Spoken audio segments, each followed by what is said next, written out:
We all treat our hobbies with a hustle culture mentality, we just don't want to see it. Watching Netflix for 2 hours during your downtime from your job doesn't mean that you wasted that amount of money, because you were never in a situation to make that much money in that hour anyway. We're very much so built to be unwanting or feel undeserving of free time. Many people rely on jobs to make them happy, and that's just not realistic.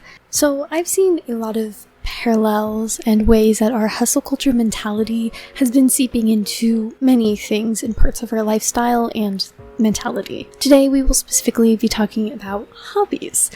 Not just monetizing your hobbies or having them be a side hustle, which is much more a direct result and direct correlation with hustle culture, but instead how we treat our hobbies even casually, even when we don't monetize them or even plan on monetizing them in the future. Firstly is the social aspect, as that is the most clear one. Whenever you mention a hobby that is very popular on Etsy, you will be asked about whether or not you sell your work, or even how you must hate your job and want desperately to work for yourself doing that hobby instead of your 9 to 5. It's oddly sadistic at times. Think that one bank teller comic? Oddly specific, but I think it really gets to how many people ask and socialize around hobbies. It definitely adds that looming question over your head. Why aren't I monetizing it? Are you just not committed enough? How can you really care about this thing if you're not willing to put your all into it and actually go for it for your full-time thing? And all of these thoughts are really negative. I think we can kind of realize how they're negative, and yet we still think them. They take away from the point of what hobbies are meant to be. They are meant to be stress relief. They are meant to be for you to relax, to just have something to do that isn't work. And yet, that's not how we treat it. We oftentimes stress ourselves out more with our hobbies or the pressures around them. One of those is the pressure for every second of your life to be productive and to be going towards some goal, monetary or not. That we either need to be gaining a skill that is useful and applicable to some kind of career or side hustle or whatever it may be, as well as this fear around any downtime. Even if it's serving yourself, it feels like it's not worthy or like it's a waste of time. Something that I hear a lot is this idea that you can't waste any time at all because every hour is worth XYZ amount per hour. Usually, like, if you entered the workforce right now, you can make XYZ amount of money, and so any time wasted is wasting that much money. And that's just not true. For one, we need to rest in order to be productive, as well as it's just healthy to take care of ourselves and to live comfortably and happily, to be able to relax. We can't function being 100% productive every second of every day.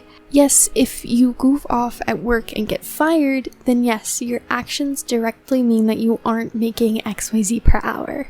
But generally, that's just not how the system works. Watching Netflix for 2 hours during your downtime from your job doesn't mean that you wasted that amount of money, because you were never in a situation to make that much money in that hour or 2 hours anyway. When you're off of work, you're not making your wage. You don't have to worry about losing that money, because the whole point is that you're not at work. You're safe to do your hobbies, to relax, to do whatever it is that you need to or want to do. However, this fear around always needing to be productive scares many people away from taking breaks or starting hobbies. We aren't getting anything of clear value, so why should we bother making anything or going into our hobbies? And it's true that usually, especially in the beginning, you aren't getting anything of tangible value out of your hobby. There's nothing that you can really show off quite yet because your skills aren't there, and the things you produce aren't gonna be great. You're just starting off at your hobby. However, it's more so about the time and the feelings and just taking time for yourself. It's about the journey over the destination. And this is the complete opposite of how many of us treat most things in our lives, our work, and how hustle culture teaches you to think. Hustle culture teaches you to think that the most important thing is that end result, is what you get in the end.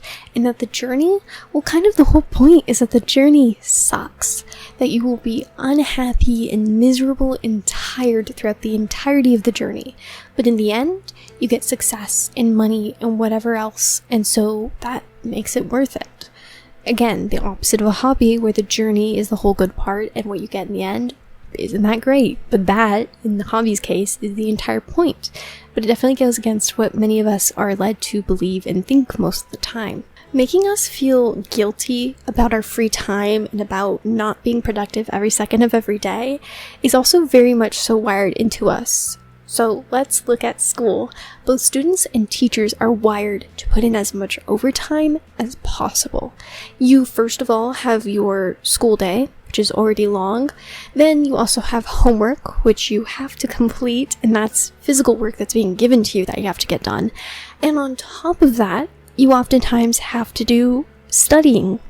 And the studying is entirely on you. You get to choose how much or how little, but it does affect how things turn out for you. We're very much so brought up with this idea that work doesn't end when the day ends. Work ends whenever you're done, which is usually, honestly, when you go to bed. You get sleep. Very little of it, and that's it. Anything else, why are you wasting time when you could do something more productive? And that makes sense. It helps the system if we don't take time for ourselves. If we're constantly trying to make ourselves better employees, get more stuff done. It serves the company. They don't have to pay us for that time, and yet they get these very valuable employees and valuable work. And so we're very much so built to be unwanting or feel undeserving of free time, even though it is important and honestly should be our right to take free time. And I mean, many of our identities are based off of work. I know for me, because I'm still a student, a lot of my identity up until this year was purely built around my grades and what classes I was in and how well I was doing in school. And for many other people, it's about their work. If they can get promoted, how much they're getting done, how much they're respected in their work. Oftentimes, we start and introduce ourselves with our occupation over our hobbies, what we enjoy doing, or who we actually might be outside of just this one facet of ourselves. If you're lucky, then someone might actually put parent above their work and occupation, but that's about the only instance I can think of that most people will put above their job being their identity. And that's just not a healthy way to think.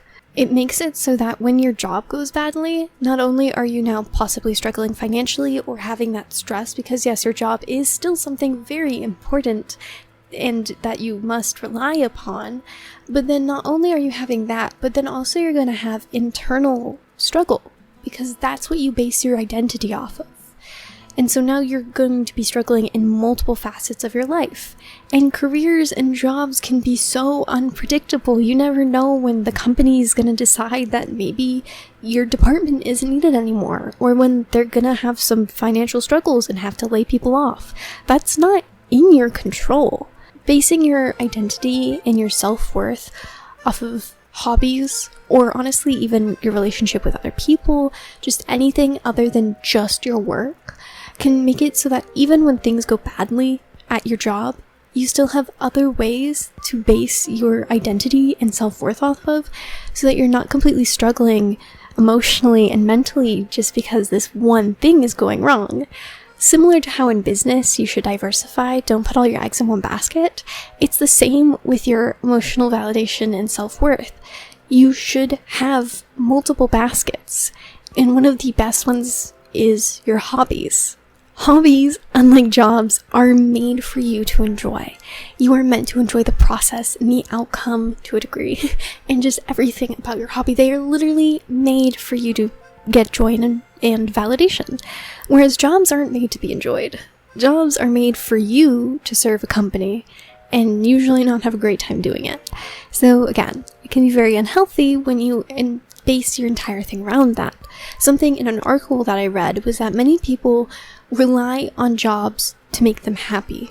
We're oftentimes told this idea that you need to find your calling in your job, that one thing where you will want to work no matter what. You'll always be willing and happy to work.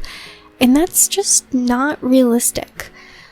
Some people, the career they want just isn't feasible for them.